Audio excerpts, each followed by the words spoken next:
But when I don't do that, it's like frozen in that bathroom. Really? Because it's right above that, and next to it is an unfinished attic space. So, That'll do it. that's what You have any problems with pipes and stuff? I know to keep. Somebody stole my gavel. Mike, do you have it? Okay. You have two. Don't know where it is. Happy New Year. It's, okay. Please don't throw it. We're going to do that. Okay. Hey, glad everybody's here for our first of what would be somewhere between 12 and 24 council meetings for 2023. Is that? Yeah, Sounds that's right. what we got planned. So good to have you here. We'll do our Pledge of Allegiance, and honored to have Micah Beckwith here to offer an invocation when we finish with the Pledge of Allegiance. Good to have you. Please rise. I pledge allegiance To the flag of the United States of America and to the republic for which it stands, one nation, under God, indivisible, with liberty and justice for all. Let's pray. Father, thank you so much for being a God of freedom and liberty. We know it's not man's idea, it's your idea. And Lord, we just pray that that would reign true tonight. God, would you give us wisdom, give the leaders of this community great insight and discernment on the direction that you want us to take as a community. Lord, thank you for our law enforcement on this National Law Enforcement Day. Lord, would you please protect them, provide for them, bless them, and Lord, hold them up as they are the ones who are protecting us and holding us up as a community, Father. And we just, again, thank you for what you're doing here, God. And we ask that there would be just a great discussion and robust considerations on all sides. And Father, we just pray that truth would win the end of the day here, and let your truth reign supreme in this room and in this community. We love you. It's in Jesus' name we pray. Amen. Amen. Thank you. Yeah, you're welcome. Mr. Johns, if you so desire, would you like to run the meeting? Thank you, Mayor Cook. And welcome everyone to our first meeting of 2023. Cindy, Gasser, would you please note the presence of a quorum? Troy Patton, Here. Jake Gilbert, Here. Mike Johns, Here. Scott Fry, Here. Cindy Spalgeric. Here. Joe Edwards. Here. Scott Willis. Here. We do have a quorum. The first item on our agenda tonight is the election of a new council president for 2023. Do I have any nominations for that position? I would like to nominate Mike John. There you go. Sorry. Thank you. Thank you. Is there a second? Second. All right. Nomination made by Jake Gilbert, seconded by Joe Edwards. Cindy, would you call the roll, please? Sorry. Scott Willis. Yes. Cindy Spalgeric. Yes. Jake Gilbert. Yes. Mike Johns. Yes. Scott Fry. Yes. Troy Patton. Yes. Joe Edwards. Yes. Motion carries 7-0. Thank you, Cindy. I would like to ask Joe Edwards if he would to stay on as the vice president for this year. Joe, do you accept? I will. Thank you. You don't have a choice, Joe. With great eagerness. Scott, can you take the APC? The next item on our agenda is the appointment of the two council appointments to the APC. Do I have some nominations? Yeah, I would like to nominate Councilor Johns and Cindy Spalgeric. Do I have a second? Second. Nomination made by Councilor Fry, seconded by Councilor Edwards. Cindy, would you take the roll, please? Jake Gilbert. Yes. Mike Johns. Yes. Cindy Spalgeric. Yes. Scott Willis. Yes. Joe Edwards. Yes. Scott Fry. Yes. Troy Patton. Yep. Motion carries 7-0. Okay. The next item on the agenda is the appointment of the council's appointments to the RDC. Do I have a recommendation for those appointments? I'd like to nominate Linda Noss and Bob Beaudry. Excuse me. Do I have a second? Second. Okay. Linda Nass and Bob Beaudry have been nominated by Troy Patton, seconded by Joe Edwards. Cindy, would you call the roll, please? Cindy Spalcherik. Yes. Scott Willis. Yes. Jake Gilbert. Yes. Joe Edwards. Yes. Mike Johns. Yes. Troy Patton. Yes. Scott Fry. Yes. Motion carries 7-0. Next item on the agenda is the council's appointment or reinstatement to the Finance Committee and the Oversight Committee. Can I have a recommendation? I would like to see both of those committees reinstated with their current membership. Do I have a second?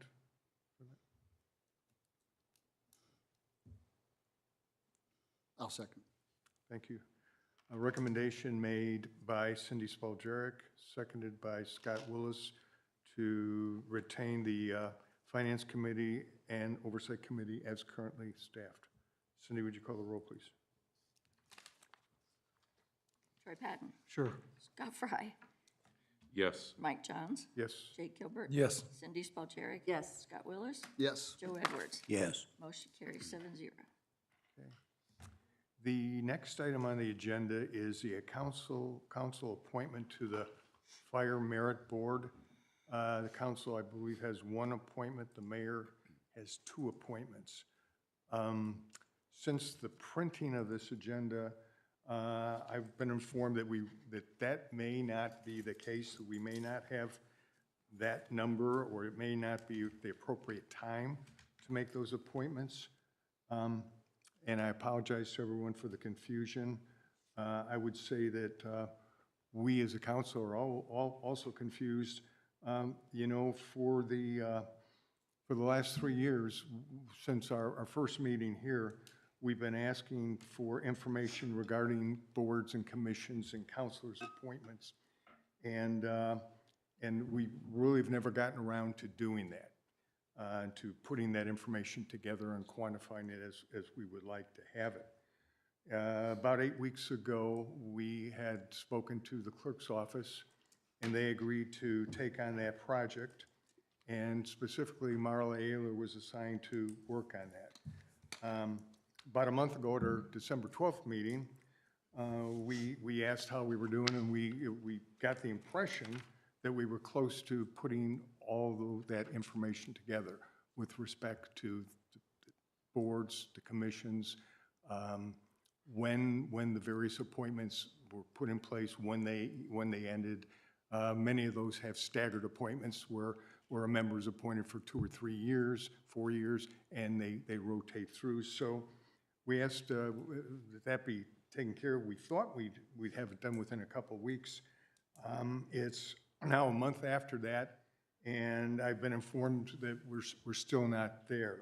So what I would like to do tonight is to ask the Oversight Committee to get involved with the clerk's office, with the administration, and over the next 2 to 4 weeks, work on that and hopefully come back to us within a month with the accurate information so that we can finally and firmly establish those dates and put that into our processes and procedures for years to come. So if the Oversight Committee is in agreement to take on that task? Joe? Yes. Jake? Yes. Scott? Okay, we'll do that then. We'll move forward on that. Now, this is just the merit board? That is all boards. All and boards commissions. and commissions, okay. All boards and commissions. So that and I'm not sure if there's 6, 7, 8 of them, but Marla's done a good job identifying them. And I think we're probably close to, got all the data we need. We just need to put our heads together and make some decisions. Mr. Chairman, if we have a conflict, do we have your permission to approach the city attorney and say, you know? Absolutely. I would hope that, I would assume the city attorney would be involved in helping to provide background and legal. Because sometimes regular people read things one way, and legal people read things another way, and we just need to get it straightened out. Yeah, I agree. Next item on the agenda, discussion of the mayor's appointment to the Preservation Committee. And I don't know as much a discussion as just Just the question is, how are we doing progressing toward that? Yeah, I've got several people that I have discussed this with, and we're going through a process of interviewing some people, and we'll have some appointments here in probably the next 30 days. Appreciate that. Thank you, sir. That's it for our appointments for this evening. The next item on the agenda is really to announce any changes, and there are none that I'm aware of this evening. We'll move on then to approval of the minutes for our December 27th meeting. Counselors, do you have any questions or comments regarding those minutes?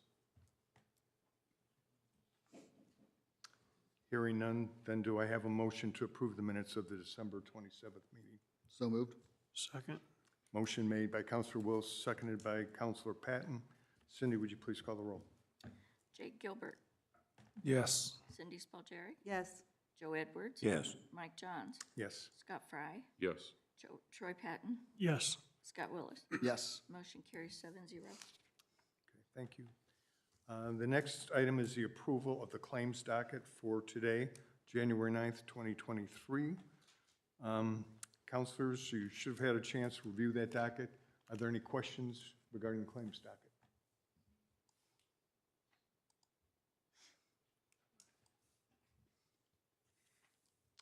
Hearing none, do I have a motion to approve the claims docket for January 9th, 2023? So moved. Do I have a second? Second. Motion made by Counselor Wills, seconded by Counselor Gilbert. Cindy, would you call the roll, please? Joe Edwards, Yes. Cindy Spalgeri. Yes. Scott Willis, Yes. Scott Fry, Yes. Jake Gilbert, Yes. Mike Johns, Yes. Troy Patton. Yes. Motion carries 7-0. The next item on our agenda tonight is a budgeted salary discussion.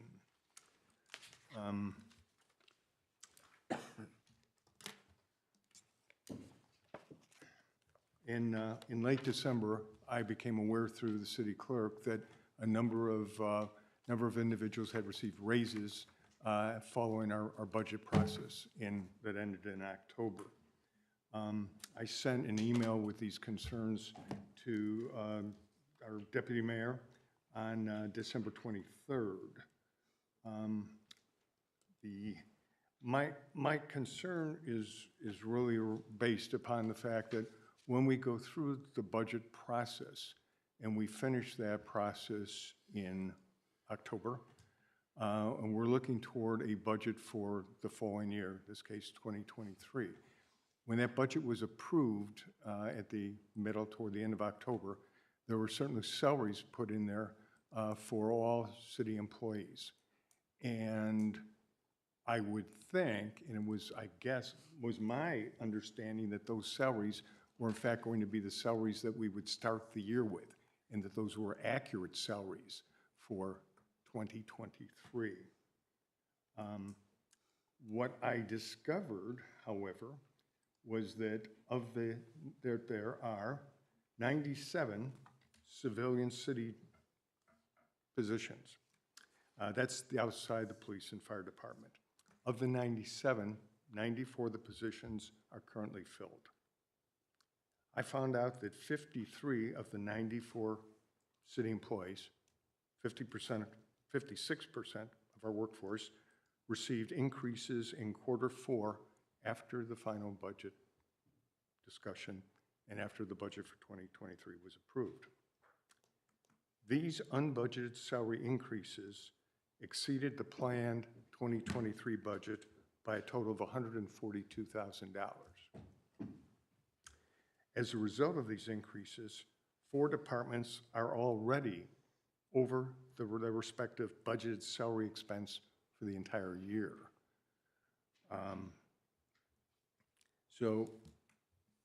Again, I am not implying or saying that this council has the purview to set anyone's salary or raise.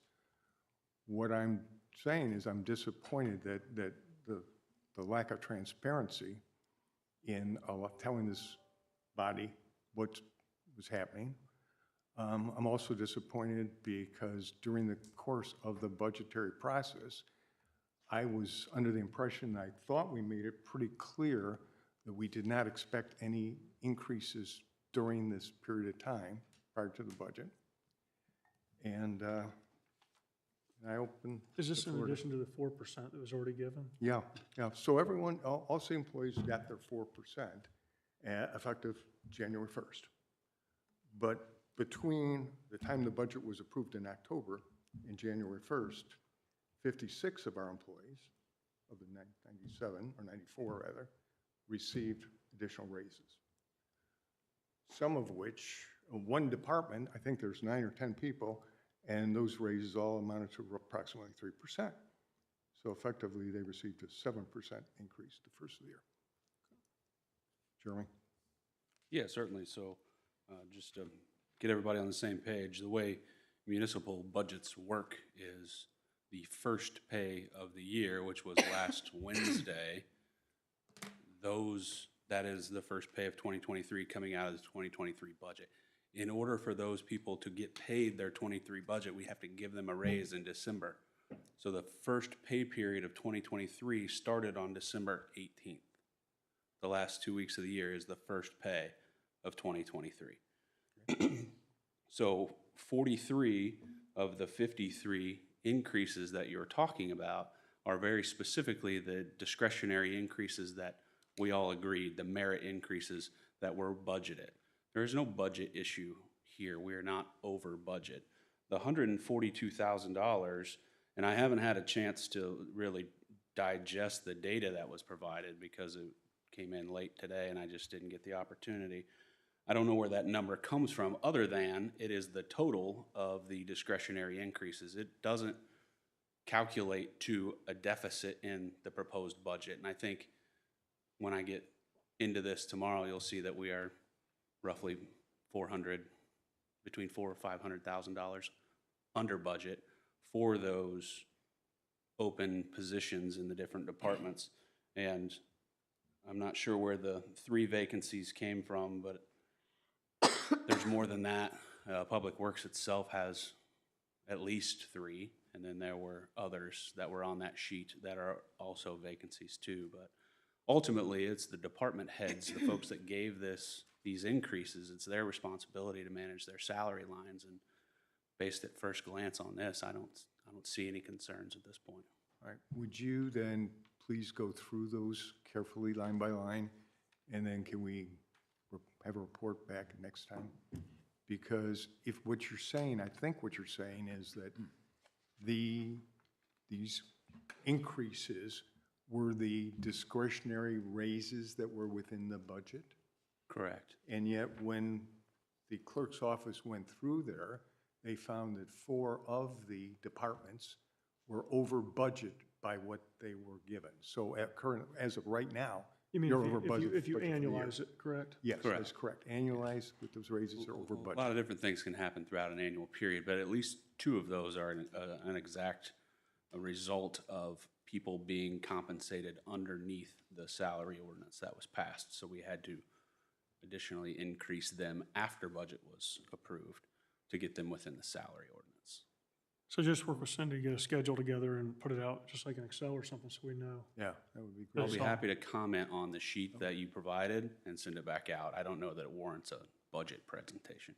It's not a budget, I'm just saying, Yeah. just get with Cindy and put an Excel spreadsheet together, just showing what you're Yeah, talking about. I have it. Mike circulated it this afternoon. I'm sorry. I I'll didn't make see it. comments on it and I'll circulate it back. Okay. That would be great. If, and again, if we've already just spent those line items, we just need to make the council aware that those line items in the budget have already been expensed for the year then. Because I wasn't But they haven't been expensed. They won't be Well, they expended. will be until- over the year, but they've been Assuming we have allocated. 100% employment all the way through, that we spend all the overtime that we're planning on snow removal and other things and IT, assuming all of those things are true, months from now, it's possible that they could be over budget, but it's really a few $1,000s here and there. Well, aside from Public Works, which is a unique animal because you have some overtime with respect to snow removal and whatnot, most of the budget, 90% of the budget is pretty much locked in. It's straight hourly, 40-hour-a-week type budget for most of the departments. And so those budget parts, if you say that you have taken the discretionary bonuses, which are listed as separate budget items, and you have expensed those discretionary bonuses already, okay, we just need to note that on the clerk should note it, on the appropriations report, so at the end of the month, at the end of the first month, we'll note that that particular line item is 70, 80, 90% used for the year already, right? They're not individually itemized, they're all in the salary line. They're itemized in the open gov budget, but the salary line They're is itemized one in chunk. NAV, right? They're not, they don't have their own appropriation number, so it won't come out in an expense report. You won't see it individually in an expense report. That's not how we do the budget. All right, well, I'll ask the clerk's office if there's a way we can do that, so that we just break it down, because we do the overall budget for the year, and they're broken out in the overall budget. As final one budget. salary line, the 111 lines in everybody's salary line is the budget for salary, which includes monies that were budgeted for discretionary increases, overtime, the 4% cost of living adjustment, all that stuff is in a And it's all single line. broken out, and it's all broken out. Not in NAV, which is where your reports come from. We'll see, okay, I appreciate it. Let's see if we can get the clerk to. It should wash out, actually. It I should. mean, from last year to this year, obviously, if you're giving bonuses last year and they were in January or whatever the case may be, it should wash out. So, I mean, a schedule showing that would be good. It would be. Yeah. Okay. Thank you. Mr. Johns, I think I could save a little bit of time on this. You raised this several weeks ago. Jeremy had questions. He sent them to you. And then you came back to him with more specifics just today. And let me finish.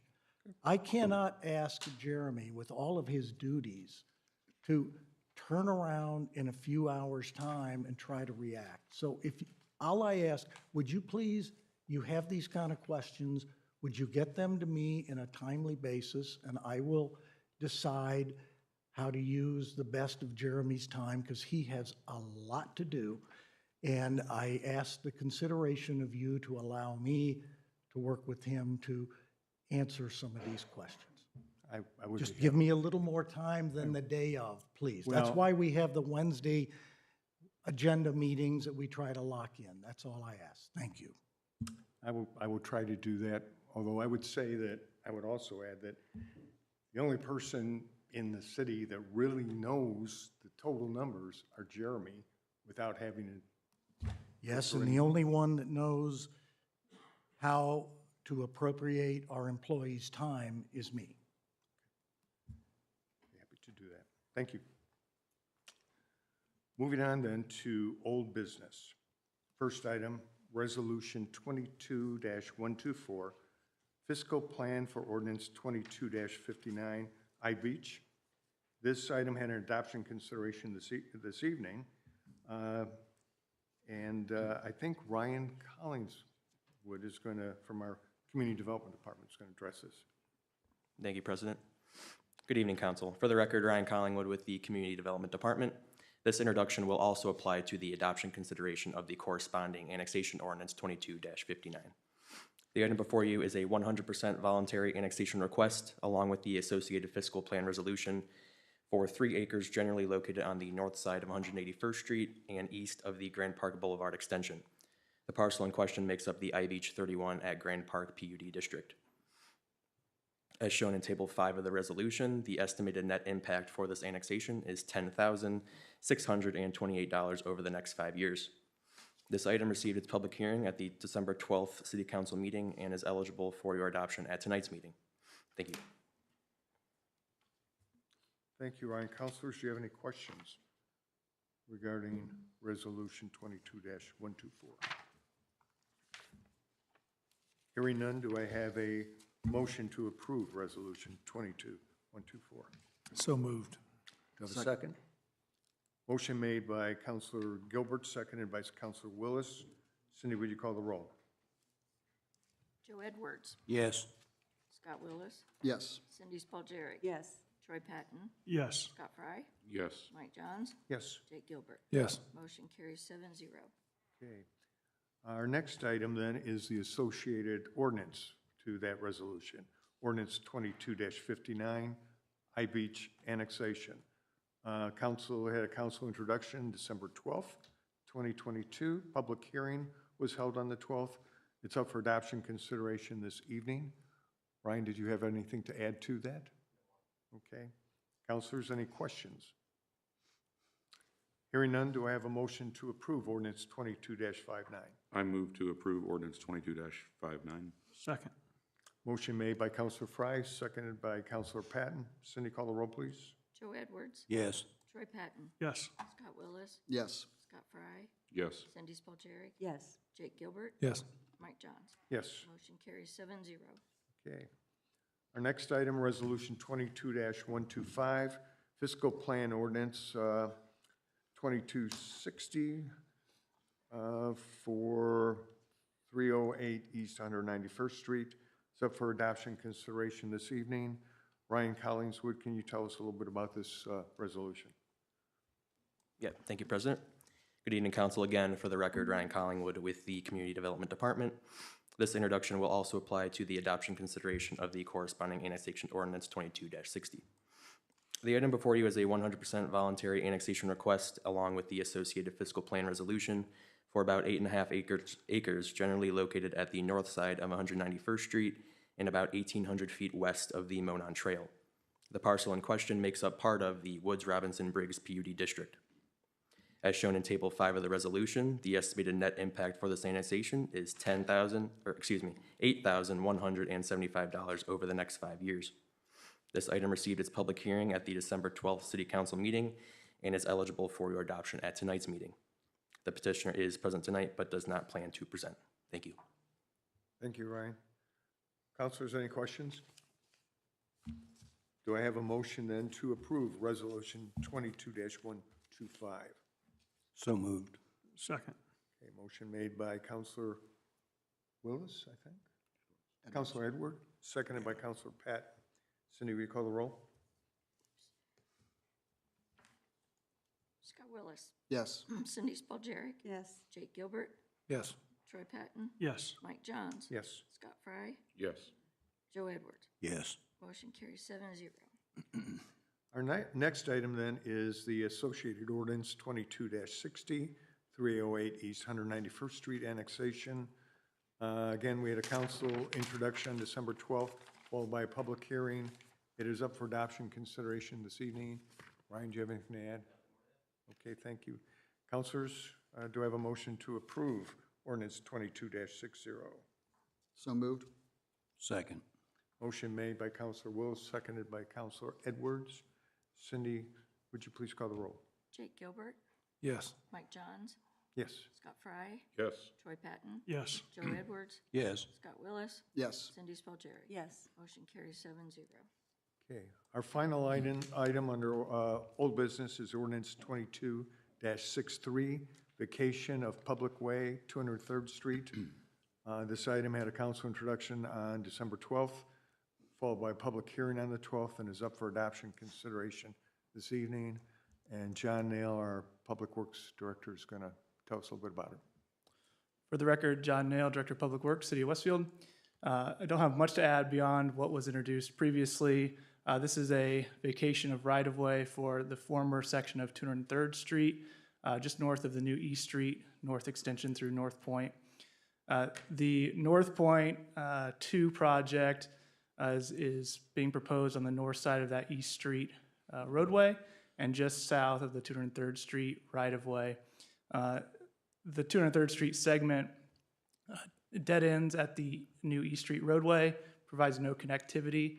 Any access that is necessary is provided with what is called 202nd Street, which was a connection built as part of the East Street project. As such, it provides no value to our transportation network, and in fact encumbers on a small level the North Point 2 project And as such, we've been requested to vacate that right-of-way. We've seen several of these come through in the past. As a reminder, the right-of-way is split in half and goes to the adjacent property owners, which in this case is the same property owner. So with that said, I'd be happy to answer any questions, but I would ask the council to approve this vacation. Thank you, John.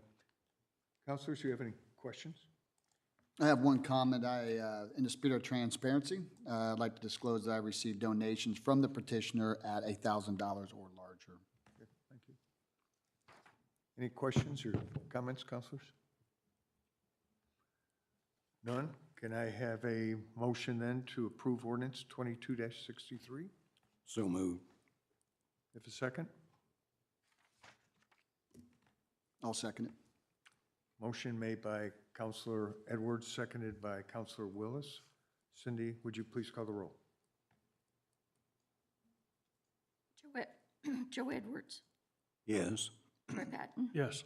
Scott Willis, Yes. Scott Fry, Yes. Cindy Spalgeric, Yes. Mike Johns, Yes, Jake Gilbert. Yes. Motion carries 7-0. thank you. All right, looks like we only have one item of new business this evening. Interlocal agreement between the City of Westfield and NDOT regarding the Mule Barn and 32 intersection improvement. This is up for adoption consideration this evening, and John Nail is going to review the document with us. Yeah, this has actually been a long time coming. So we have seen, we've previously committed, I should say, to a widening of Mule Barn Road, which is a north-south roadway at the far west side of our city. Recently, there's been 2 concrete plants that have been constructed on the northern portion of Mule Barn Road. There's a petroleum facility on the west side as well. This roadway sees a lot of industrial traffic as a result of these developments, and there have been safety concerns for some time at this intersection of Mule Barn and State Road 32. So in the spirit of cooperation, we worked with NDOT. Obviously, State Road 32 is a state road. We felt like an intersection improvement was necessary. And in speaking with NDOT, their funding would not allow an improvement to take place for several years in the future.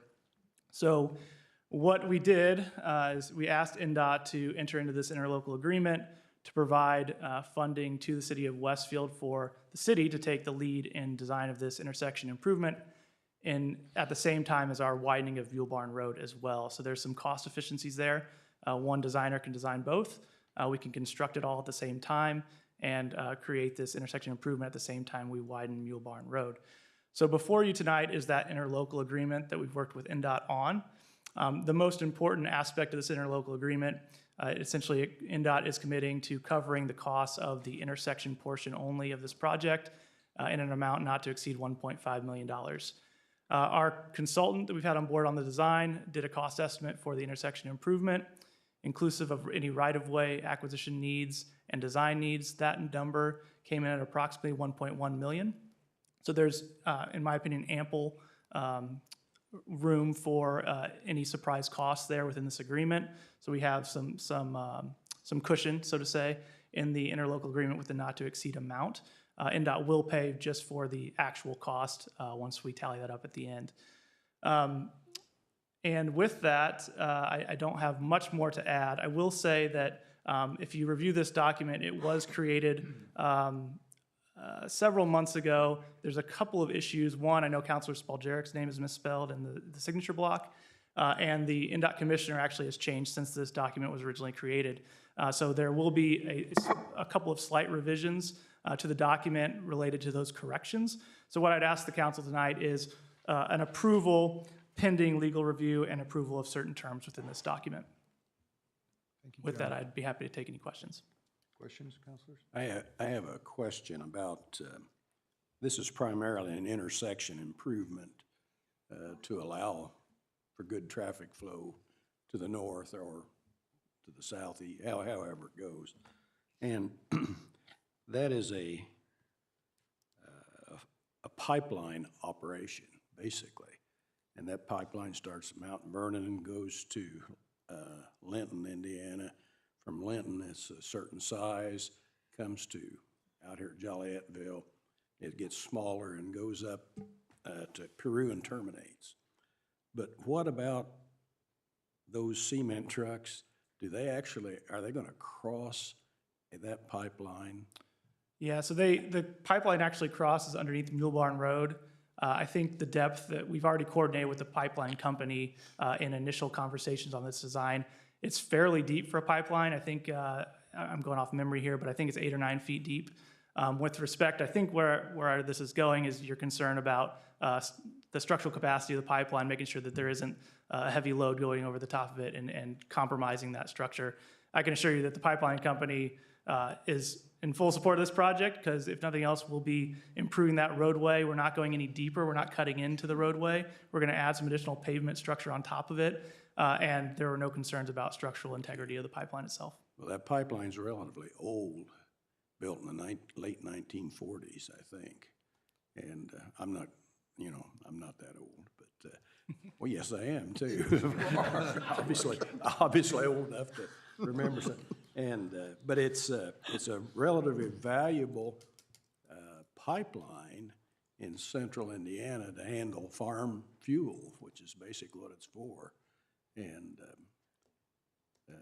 if, I don't know, that's up to the engineers to put enough beef in it so that the trucks don't vibrate and destroy it and that sort of thing. Yeah, 8-9 feet's a pretty substantial cushion there with respect to structural loading.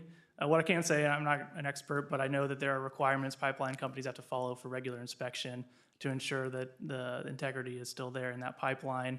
And again, we've already coordinated with that petroleum company, so they're aware of the project. They had no concerns, and our project does not impact the pipeline whatsoever.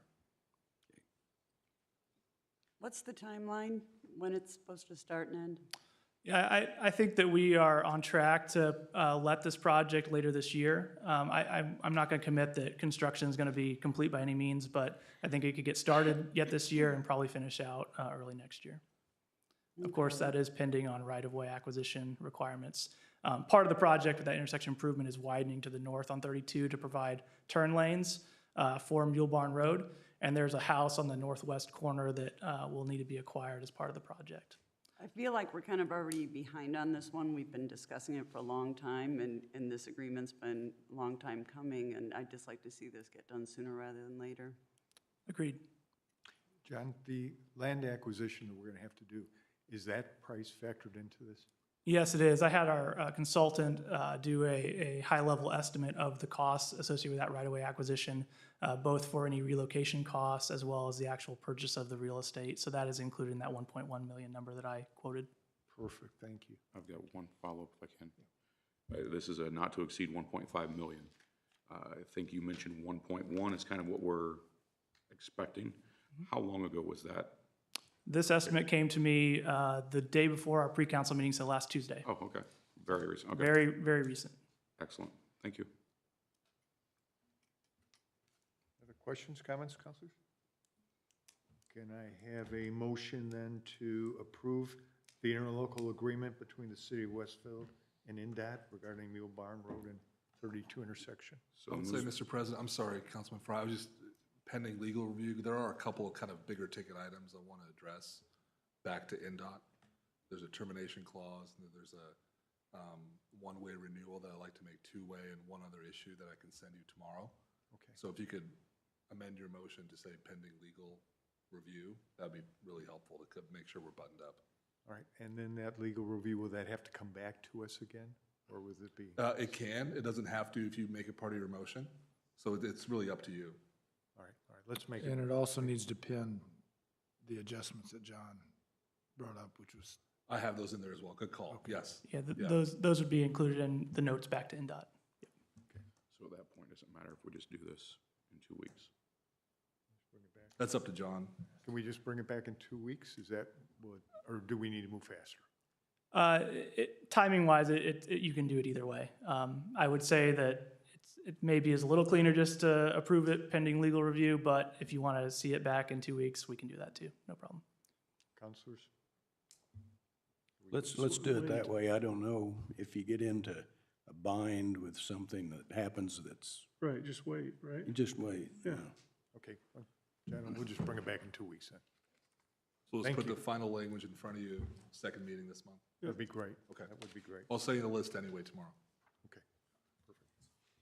All right, that's our only item of new business tonight. Residents wishing to address the council? Kevin, do we have any cards? We do not. Okay, great, good. Comments from the clerk treasurer this evening? I do.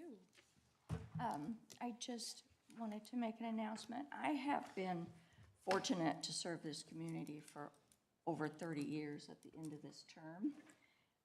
The degree of support and trust that the community has shown me personally and to the office that I have held is truly humbling. This evening, I want to share officially, I do not intend to seek re-election as clerk treasurer. I will always be grateful to have been chosen time and time again to be the elected clerk treasurer for the city of Westfield. The office of the clerk treasurer is an essential component of local government that in part safeguards public funds from misappropriation, theft, misuse, or corrupt practices. I have consistently provided the highest level of service to the taxpayers by providing access and transparency while imposing the highest level of scrutiny on how others in government spent or proposed to spend the taxpayer funds. I would also like to thank this council tonight, both collectively and individually, for the trust and support that you have shown my office. I have been heartened by the manner in which this council fully embraced the role as the government, a branch of government responsible for deciding how the taxpayers' money should be spent. I am truly impressed as to how transparent the process is and the active role this council assumed in questioning expenditures and the fiscal health of the city. Oh, excuse me. This council recently embraced the concept of term limits for municipal officials.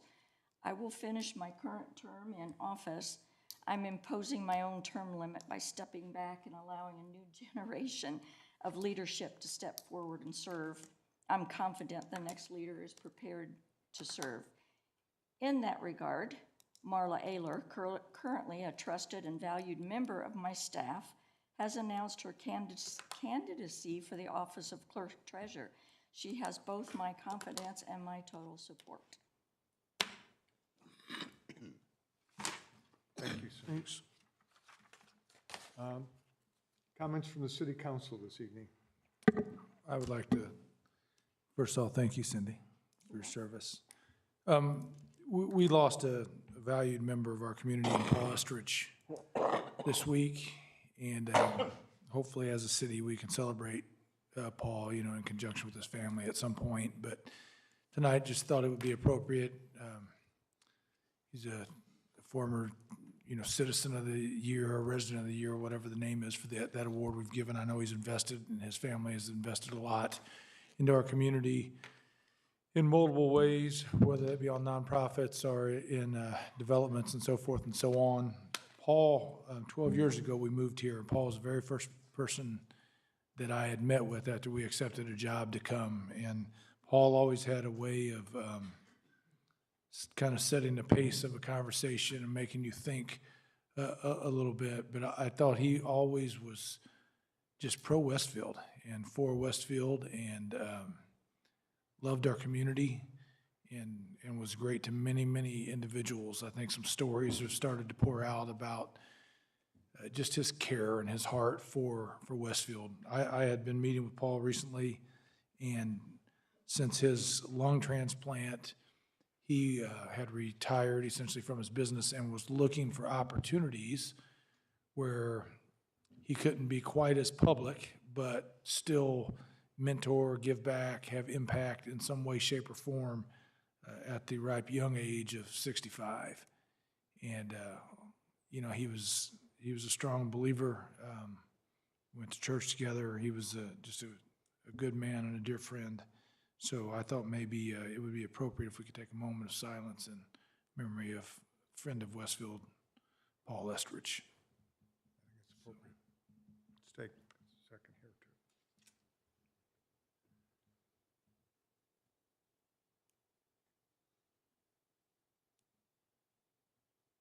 Thank you for that. Thank you, Councilor Gilbert. Councilors, any other comments? I know we did not have APC meeting, so there's no report there.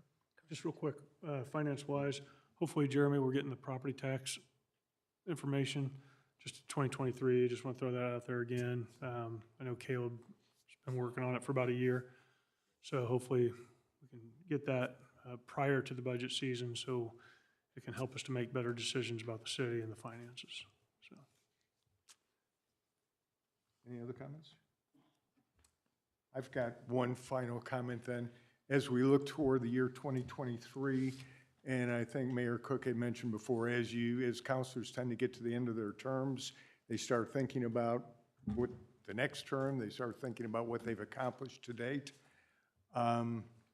This council is a little bit different than most councilors. We know that at least, we've got a couple councilors who are going to retire and won't be running again for office. We've got a couple councilors who won't be on the council again because they're going to be running for mayor. So this council will change significantly a year from now.